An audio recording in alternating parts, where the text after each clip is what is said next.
जय श्री कृष्ण, जय श्री कृष्ण, जय श्री कृष्ण। अब मैं अपनी कृपण दुर्बलता के कारण अपना कर्तव्य भूल गया हूँ और सारा धैर्य खो चुका है। ऐसी अवस्था में मैं आपसे पूछ रहा हूँ कि जो मेरे लिए श्रेयस्कर हो उसे निश्चित रूप से बताएं। अब मैं आपका शिष्य हूँ और आपका शरणागत हूँ। कृपया मुझे उपदेश दें। यह प्राकृतिक नियम है कि भौतिक कार्यकलाप की प्रणाली की ही हर एक के लिए चिंता का कारण है। पग पग पर उलझन मिलती है, अतः प्रामाणिक गुरु के पास जाना आवश्यक है, जो जीवन के उद्देश्य को पूरा करने के लिए समुचित पथ निर्देश दे सके। समग्र वैदिक ग्रंथ हमें ये उपदेश देते हैं कि जीवन की अनचाही उलझनों से मुक्त होने के लिए प्रामाणिक गुरु के पास जाना चाहिए। ये उलझने उस दावाग्नि के समान है जो किसी के द्वारा लगाए बिना भभक उठती है। इसी प्रकार विश्व की स्थिति ऐसी है कि बिना चाहे जीवन की उलझनें स्वतः उत्पन्न हो जाती हैं।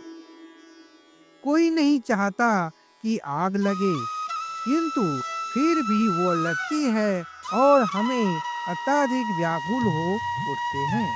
अतः वैदिक वाग्मय उपदेश देता है कि जीवन के उलझनों को समझने तथा उनका समाधान करने के लिए हमें परंपरागत गुरु के पास जाना चाहिए। जिस व्यक्ति का प्रामाणिक गुरु होता है वो सब कुछ जानता है, अतः मनुष्य को भौतिक उलझनों में न रहकर गुरु के पास जाना चाहिए।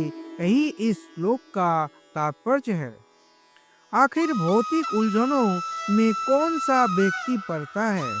वो जो जीवन की समस्याओं को नहीं समझता है।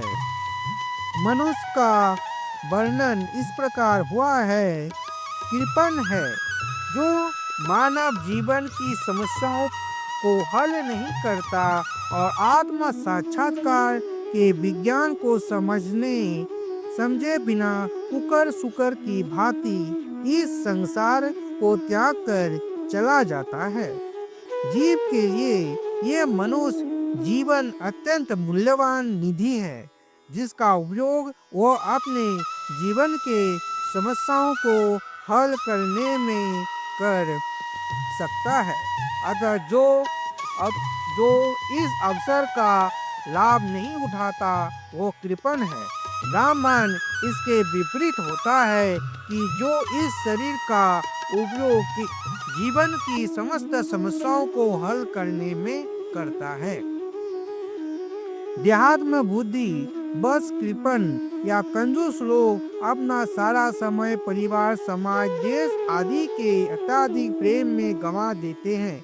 मनुष्य प्राय चर्म रोग के आधार पर अपने पारिवारिक जीवन अर्थात पत्नी, बच्चों तथा परिजनों में आसक्त रहता है।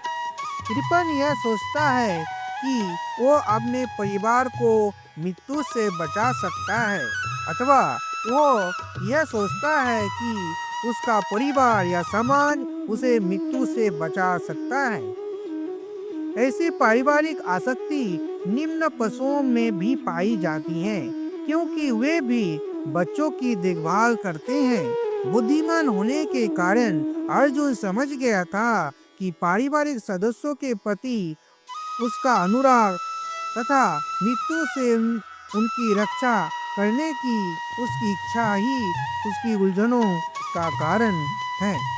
यद्यपि वो समझ रहा था कि युद्ध करने का कर्तव्य उसकी प्रतीक्षा कर रहा है, किंतु कृपण दुर्बलता के कारण वो अपना कर्तव्य नहीं निभा रहा था। अतः वो परम गुरु भगवान कृष्ण से कोई निश्चित हल निकालने का अनुरोध कर रहा है। वह कृष्ण का शिष्यत्व ग्रहण करता है। वह मित्रतापूर्वक बातें बंद करना चाहता है। गुरु और शिष्य की बातें गंभीर होती है, अतः वह अर्जुन अपने मान्य गुरु के समक्ष गंभीरता पूर्वक बातें करना चाहता है। इसीलिए कृष्ण भगवत गीता ज्ञान के आदि गुरु हैं और अर्जुन गीता समझने वाला प्रथम शिष्य है। अर्जुन भगवत गीता को किस तरह समझता है यह गीता में वर्णित है। तो भी मूर्ख संसारी विद्वान बताते हैं कि किसी को मनुष्य रूप कृष्ण की कहीं बल्कि अजन्मा कृष्ण का शरण ग्रहण करना चाहिए। कृष्ण के अंत तथा बाह में कोई अंतर नहीं है। इस ज्ञान के बिना जो भगवत गीता को समझने का प्रयास करता है वह सबसे बड़ा मूर्ख है। जय श्री कृष्ण, जय श्री कृष्ण, जय श्री कृष्ण।